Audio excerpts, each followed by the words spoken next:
Good afternoon. I couldn't get going early this morning because I had other things to do, but I figured I would squeeze a live in here right now because of everything that's going on right now. It's definitely a little bit intense. We just had an 8.8 magnitude right off the coast of Russia. And of course, very, very powerful. And again, that's bringing in all kinds of stuff across. That's you can see here, it's way up in the very far northeast. And, I've had a lot of questions about this. A lot of people have been asking me, they say, hey, Jeff, what do you think's going to happen? And again, I was sitting at the Earth Cafe yesterday in West Hollywood, and I actually got a text from a client who was saying that this psychic, and actually I've heard this now several times. In fact, there was a comment last podcast asking about this. What is the possibility of another major quake happening here? And I have to tell you, I cast a chart on this, and I hope I'm right about this, but I don't get that there's going to be a super quake right now. I definitely think we're going to see more quakes. And I'm very concerned about this February. And I'll explain why in a minute, because we're going to have a Saturn-Neptune conjunction. And I actually went back. I'll explain it right now. What happened is I went back and I started doing research, and then I got thinking for a minute. I went, you know what? I'm just going to see how good this Chat GTP is. So I jumped on Chat GTP and I started checking to see how accurate it was. I said, find for me, when was the last time that Saturn and Neptune conjoined in the very first degree of Aries? Now, for you tropical astrologers, this is interesting because, I know all the Vedic astrologers are out there, holding the torch that this is the only zodiac that's accurate. Well, I beg to differ on that. I have great respect and use Vedic astrology every single day, and I'm enamored with its accuracy on souls and on people. But I have to say, in mundane astrology, and people listening might go, what the heck is that mundane, right? It sounds flat. No, it's actually the astrology of the world. And there's a great text that was translated, I believe Abu Mashar. These are all astrologers that date all the way back to the Egyptian, the Chaldean times, which again, you could say basically probably starting somewhere around 300 BC. From the reference point of Western history. And I think, again, India goes back much farther. And they had talked about these great conjunctions of the planets in the first degree of Aries. And they weren't talking about the sidereal, they were talking about the tropical. And again, I've said, I've gone back and researched like 9/11, again, just recent stuff, World War II, looking at various major events in society. I always found that the tropical zodiac was most accurate. And again, I'm a total siderealist in other ways, siderealist. But I would say, like, here's a good example. I've mentioned this many times. COVID, you literally could have set your watch to when Saturn and Pluto conjoined in the tropical zodiac. It's exactly when the mind control news told us, put your face diaper on and get your shots, right? And shelter in. So, and I remember the whole COVID, I rode around a motorcycle with no mask in front of everybody, watching everybody in their, BMWs and their Range Rovers with their masks on, the windows all rolled up, and people, riding down bike trails with masks on. But anyways, long story short, I found something very interesting, and this might relate to some very potential super quakes coming up here. And this is in February. I asked ChatGTP, and I also double checked this. I went back in my ephemeris. I have a Swiss ephemeris, and of course, many people might be familiar with Solar Fire. It's an excellent program, and Kepler, there's a lot of good ones. So I went back and I did research. I said, okay, great. When was the last time that Saturn and Neptune joined in the first degree of Aries? Now, people might say, well, why does that matter? Well, that's the very first degree of the zodiac. In fact, there's an ancient legend that got out all the planets right in the first degree of Aries when this dimension kind of began. Now, whether that's true or not, I certainly wasn't around, but Who knows? It could have been. And I don't have an ephemeris, and I don't know anybody who does, that could go back to when that might have actually been. So here's what I found in the research. In 26,000 years, not 12,000, 26,000 years, guess when the only time that I can come up with that Saturn and Neptune are joining in the very, very first degree of Aries. That doesn't mean the second degree, doesn't mean the 29th degree of Pisces. I'm talking tropical areas. See, from 0 to 1 is the first degree, which is called the first degree. And what I found is the only time that it's happened that I can come up with, or ChatGPT as well, is February 20th of 2026. Now, isn't that interesting? That's right around the corner, folks. I mean, that's right around the corner. And what might that mean? And I've been mentioning, Saturn and Neptune are close to some very powerful fixed stars, and Xi'an's one of them. And I can tell you that definitely spells problems with earthquakes and tsunamis. And of course, this one was huge. 8.8 is very formidable. They actually say the San Francisco quake was over 9. I think it was like 9.2 or 9.4. I can't remember the details. It's on the internet, but it was really incredibly powerful. It just leveled that town. And many of you Tartarians will also note that that's interesting how that happened to that little city, because that was quite a developed city at one time. Very mysterious on that one. And again, talk about the matrix of astrology. So anyways, why I mention that is this tsunami was nowhere near what they were afraid that it would be. And again, remember this, you'll see this. Jesus Christ, look at that. That was the Thailand. I mean, look at the size of this. And of course, these people are sitting up in a condominium or apartment to watch this thing come in. Everybody probably remembers this. This was exceedingly powerful. Imagine that thing coming at you. Look at that. Boom, right? So, we clearly saw some very, very, huge earthquakes, tsunamis. In fact, there's a report that we had an earthquake in the 1800s that made the Mississippi River roll backwards for almost 2 weeks. And that's a pretty serious earthquake.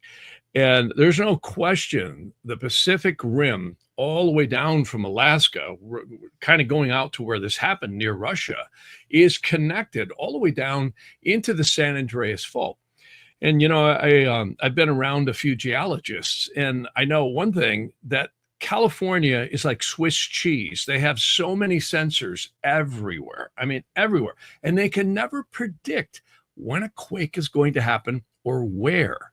With all these sensors, all this data, they have a lot of theories, but no one can ever nail it down. I remember in the 1994 quake, what was interesting about that was a lot of the geologists jumped up and said, geez, we didn't even know that fault line was right there. And other earthquakes will happen. And said, geez, we didn't know there was another one out there in Santa Monica Bay.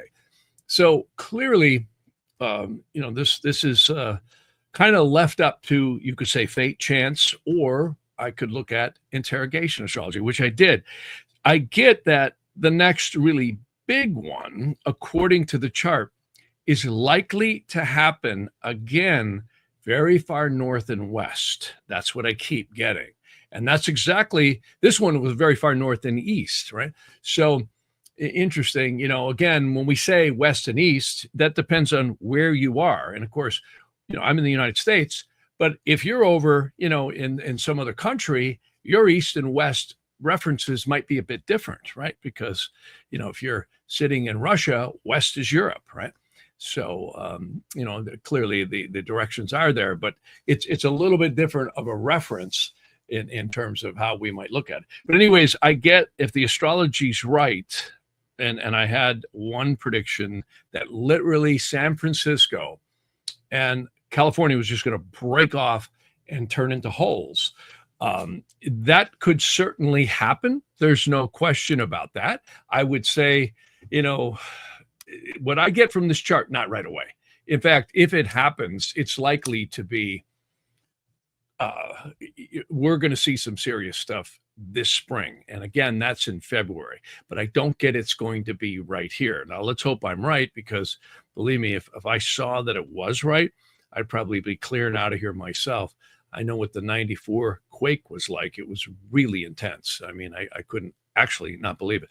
One of the things that I found, actually, I'll put this on the screen, was looking at the, let me share my screen here and I'll show you what I'm talking about. There is a pretty formidable alignment coming up here in next February. And let me just show you this. I'm going to put this up on the screen.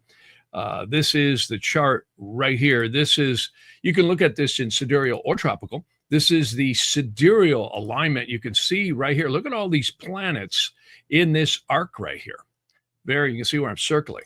So the only thing that's not in that arc, and this is the exact conjunction of sidereal Neptune and Saturn.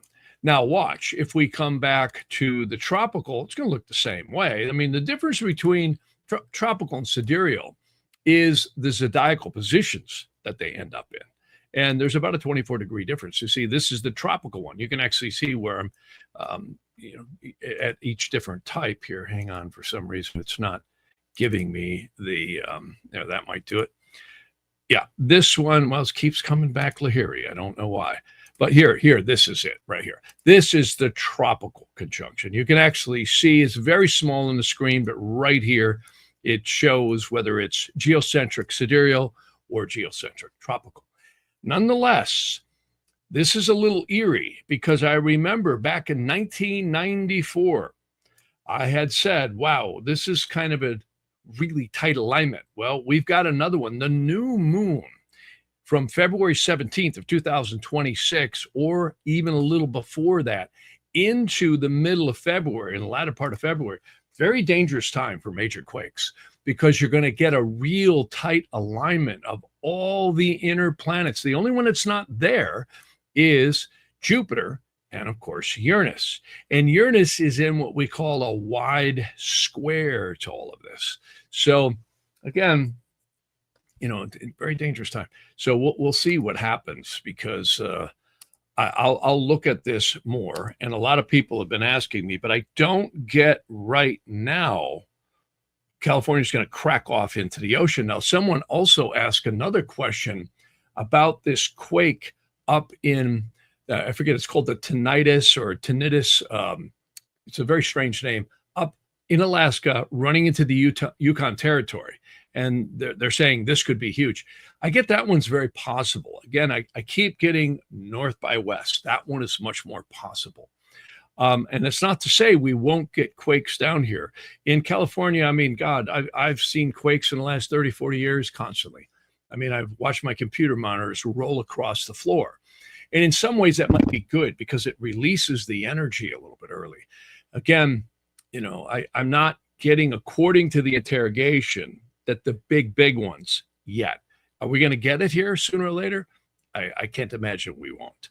I mean, I drive up and down these canyons, and I literally see the canyon walls where the sediment rock is almost at probably 30 to 45 degree angles. And, last I checked, gravity goes down. So in order to get, sediment rock at that kind of an angle, you just look at the canyon walls. I mean, there had to be some severe earthquakes.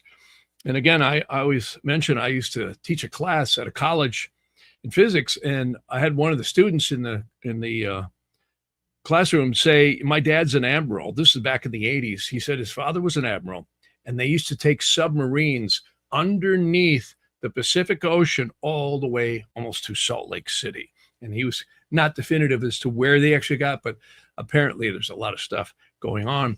And the whole West Coast, at least the southern one, is perforated. It's like honeycombed. And you can actually feel that when you have earthquakes out here. You can literally feel, it feels like the whole world is rocking back and forth out here. So, it's pretty interesting. I can't imagine that someday it isn't going to break up. There's an old saying that, sooner or later we're going to be docking boats in Nevada. And there may be a little truth to that. but I don't get right away. I don't get right away. That's so far what I get. In rumors and reports in an interrogation chart, in fact, you can watch. This is the chart right here. And what's interesting about that is when the midheaven is fixed and the IC is fixed, there is some truth to the rumor. But the moon, the all-important moon, is beholding a retrograde Mercury going into combustion of the sun. And Mercury's the general signifactor for reports, rumors, and intuition. So it kind of makes me go, no, it's not going to happen to the degree everyone's predicting right now. And again, if I had a nickel for every time the world was going to end, or I should say I cannot tell you how many times I've heard people say to me, the big one's going to happen here for years, 30, 35 years more. And I would cast charts and it never looked like it. Now we have had quakes and we're going to continue to get quakes, but that big one, that big San Andreas, that's going to totally crack off. I would say north and west is much more likely than south and west at this time. And we'll see what happens here. So, yeah, a lot of people are bringing up comments here. Also, too, I want to talk about and war. Again, here's another interesting thing. Again, we've got Uranus going direct, and it's going to be sweeping again back over these areas of the Pleiades as we get into the latter part of this year and the first part of next year, which is, in the spring and summer. And, we'll be looking at very specific dates. But I can tell you, see, Uranus is going to go retrograde on September 5th. That also can have an effect on quakes as well. But what I find here is I think World War III, and I know a lot of young people I've heard are very worried about this because apparently when you're still 18 now, you have to register whether or not, even though there's not a draft and conscription. And I had one mother tell me, her son was really worried that, he's going to have to go to war and World War III is going to ensue. And again, I don't want to give any false senses of security, but what I get right now, I don't think Russia and China are going to go to war with us. I really don't, especially now that, the United States is being fortified even more. And I think, again, there's weaponry that we've never even heard of. And the Black Ops stuff is eerie. We don't want war. It would probably wipe us all out. And I really think the United States has probably so much superior weaponry that we've probably never heard of. And I have this from sources that I really trust personally. And I could tell you that I don't think it's going to happen in an all-out war. Skirmishes, yeah. And I think this will resolve. I think what Trump is doing or about to do with the sanctions on Russia is going to pull this to a close. I just think a lot more things were going on in Ukraine and are going on than we've been told by the mind control news. In fact, here's something interesting I want to throw at you, because a lot of people have called me up and said, hey, what do you think about weather control? And here's something that aired 9 years ago. I just found this little clip and I thought I'd throw this up. I thought it was great. Check it out. To change the weather? That's right. Well, as Mark Twain once famously said, everyone complains about the weather, but no one ever does anything about it. Well, instead of doing a rain dance, we physicists are firing trillion-watt lasers into the sky to actually precipitate rain clouds and actually bring down lightning bolts. Go ahead. Well, this fascinates me in part because, too, I remember reading the stories that China had used this during the Olympics, that the USSR had used this after Chernobyl to create rain clouds. I mean, did those really work then? We have some of these capabilities now? Inconclusive. Even in the 60s, the CIA used this to bring down monsoons during the Vietnam War, to wash out the Viet Cong. Governments have been playing with this thing. Alleged to. Alleged to, right. Yeah. Now, we realize that for decades now, these governments have been alleged to have experimented with weather control, but nothing conclusive. This time we're bringing in the laws of physics rather than simply waving our hands and uttering mumbo jumbo. We're actually using trillion-watt lasers now. And in the laboratory, sure enough, they precipitate rain out of water vapor. Sure enough, you can actually bring down electricity down the beam. firing trillion-watt lasers, you rip apart the electrons, creating what are called ions, and these ions act like seeds, like dust particles, bringing down rain and even lightning. So there you have it. I mean, I know a lot of people have questioned him. I think he's right, because I've heard the same thing from many different sources. Of course, not to sound conspiratorial, I've heard a few interesting stories about the fires here in California too, and other places. And of course, many people have.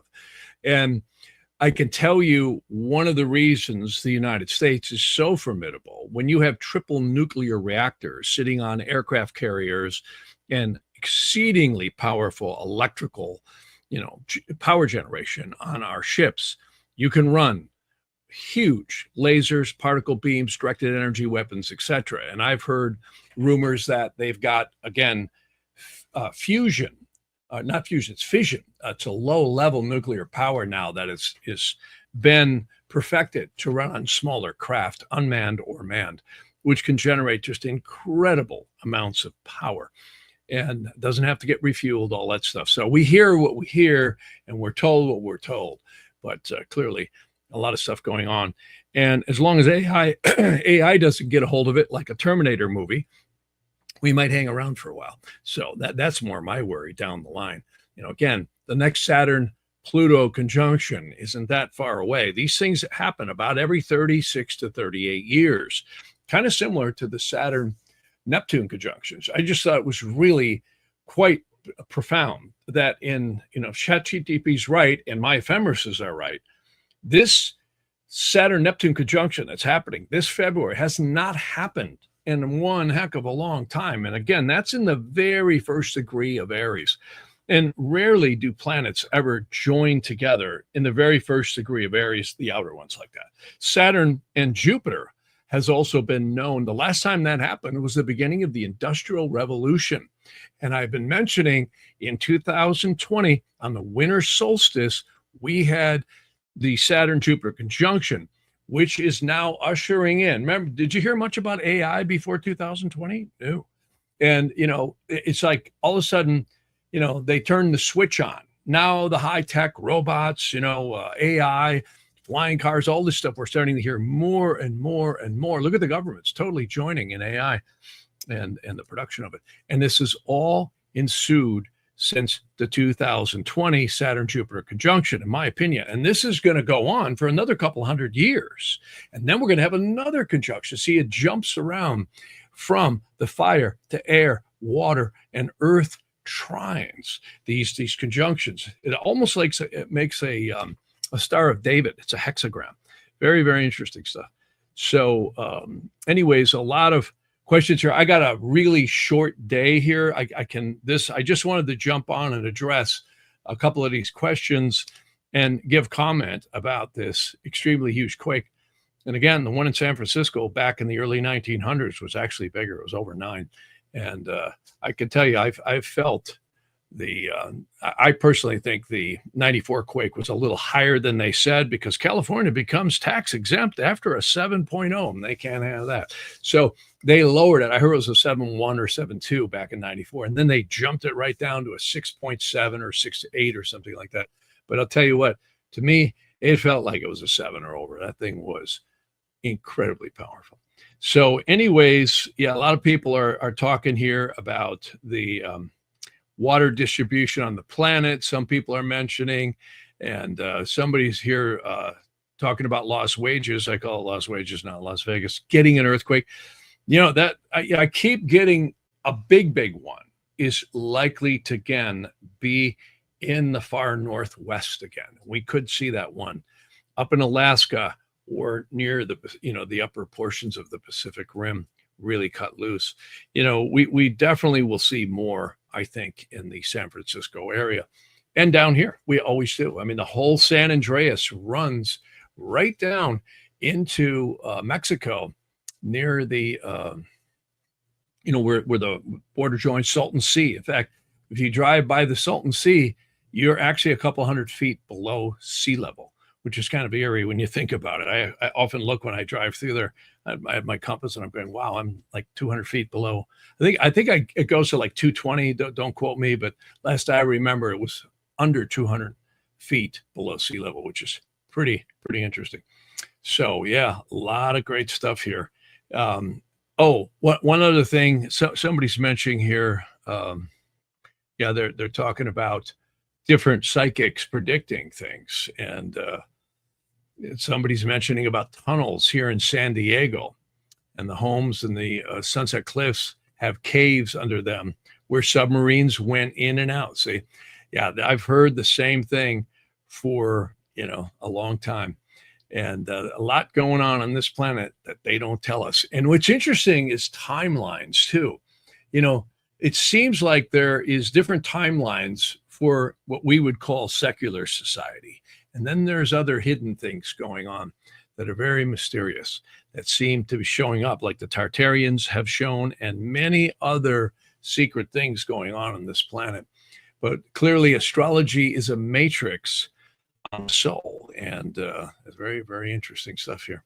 So there was one other thing I wanted to mention here. Oh yeah, this is another little tsunami, and I had mentioned this, and I really think this is coming down. This is John Solomon, and remember I repeatedly had mentioned that I think this whole Russian collusion thing is just the beginning of the rabbit hole, that a lot of stuff is going to come unraveled here from what I see.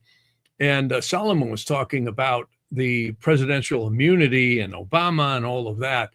And I think this is really going to come unraveled from everything I'm seeing in the charts, as well as just what's going on in reality here. I'll play this clip really briefly. Many people have probably seen this, but it's worthy of listening to. President Trump has every right to be frustrated with him. I think President Trump's analysis last week was right. I think my immunity rule might protect him on the original charges. That's what most legal experts tell me, that ruling is so sweeping it will protect Obama for what he did in office. However, Barack Obama can now be summoned before a grand jury. He cannot take the Fifth Amendment because he has immunity from prosecution. He'll have to tell the truth. If he lies as a private citizen about what he did as president, he'll no longer have that immunity. And that is a trap that Obama is sitting potentially facing. And I want to say the irony to that, because on January 5th, 2017, he presided over a meeting in the White House where the FBI had just cleared Mike Flynn of any wrongdoing.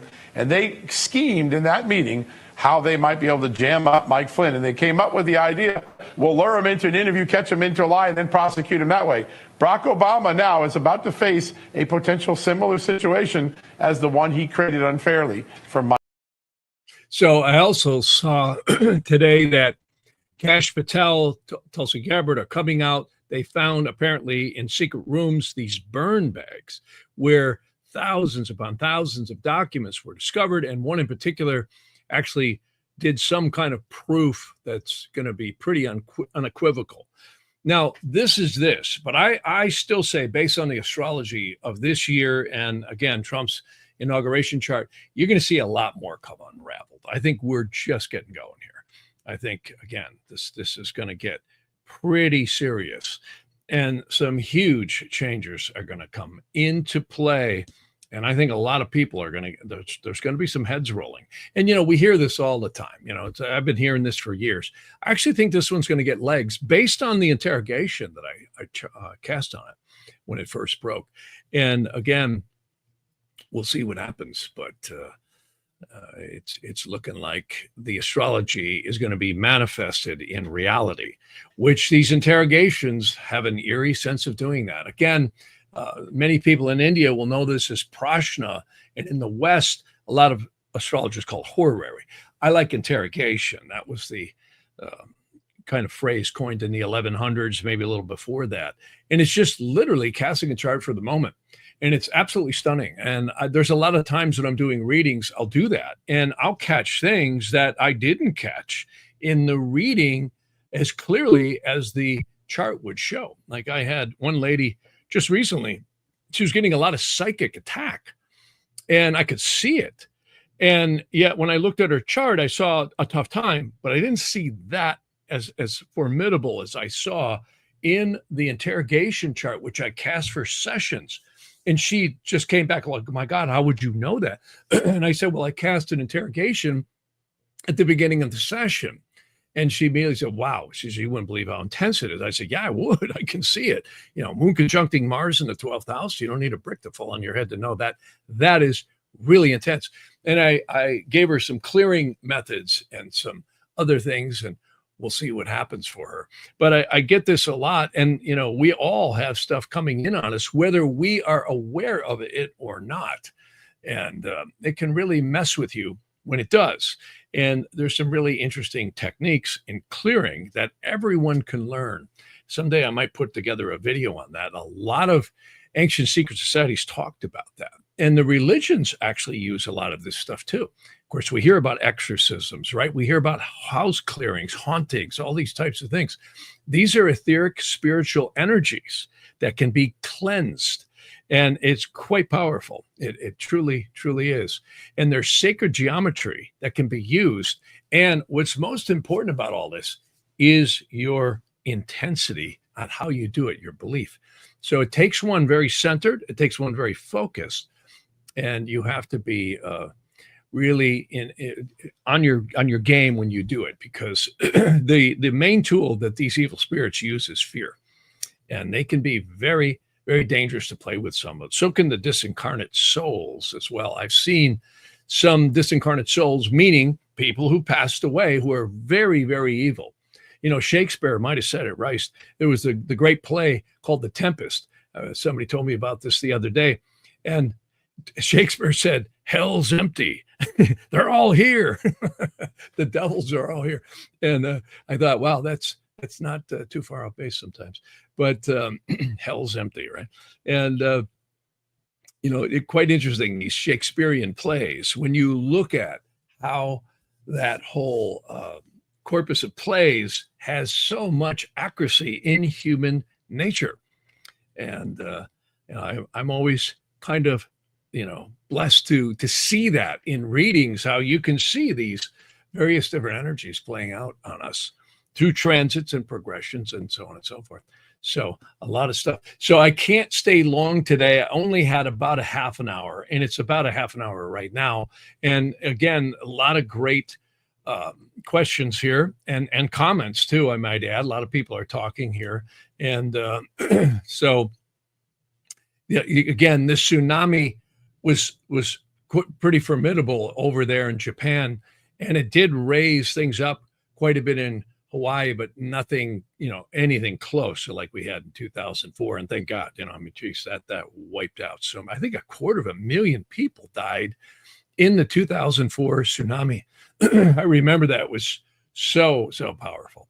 And, you know, this kind of stuff, I think, has happened throughout history, and probably way before even any recorded history, at least in the sense of modern society. Again, when I drive through the canyons just here in California, I'm really struck at looking at the rock formations sideways, some of them more 45 degrees angles or more. And you go, how did that get there? You know, there's no way it got there without a massive, massive earthquake. And I can tell you, if anybody was around during that, they'd be lucky to walk away, because that takes some real power to do that. And you talk about the oceans, man. Just from what we saw in that 2004 tsunami, you know, you get the Pacific or the Atlantic Ocean going, man, that's some power. You ain't stopping that. Get out of the way or get the high ground. So far, let's hope the astrological analysis is right. A lot of great comments here. And anyways, yeah, somebody's mentioned 26 here. And at least this tsunami wasn't so severe. I hear Japan got hit pretty good, but it wasn't anything like Fukushima, which is really good. So, yeah, that somebody's mentioning here, doesn't California have a nuclear power plant on the San Andreas Fault? Yes, they do. And, you know, again, I don't know who figured that one out, but, you know, the one of the largest nuclear power plants in the world is sitting right in Arizona. It's the Palo Verde nuclear power plant. And, you know, they always say, well, Reagan never got his Star Wars put together. I'm not so sure about that. I've actually got clients who have worked there as engineers. This is the largest nuclear facility in the world. They say there's billions of gallons underneath the aquifers going through there, and there's many more silos than they say there are. They say that's one of the most protected military plants in the world. And I'm wondering, what are they doing with all this power? And our electric rates just keep going up and up and up, right, here in California. But the transmission of the lines coming in and out of it, you can see it when you go just through the 10. The 8 is too far south, but I can tell you that's a pretty formidable little operation there. It's not just 3 silos like they say. I hear quite a few of them. And so, yeah, nuclear power plants, and they're coming back to nuclear now. And they're also looking at jumping back more into the coal. By the way, I heard another thing. You probably all heard it on the news. And this, again, goes with the transformation that I see in the astrology this year coming up here. And that is they're about ready to clip the EPA's carbon, footprint with all of the regulations, the trillions of dollars that have been imposed on manufacturers, car manufacturers, right down to your lawnmower, because they're saying this climate change hoax is not from greenhouse gases. Maybe some contribution to it. I'm not here to say, but I think it's the sun. I really do. We're in a grand solar minimum. This is why we're seeing these erratic weather patterns right now and the alignments of the planets. We've got a lot of alignments here going on. So again, this is probably why we're seeing such screwy, intense weather.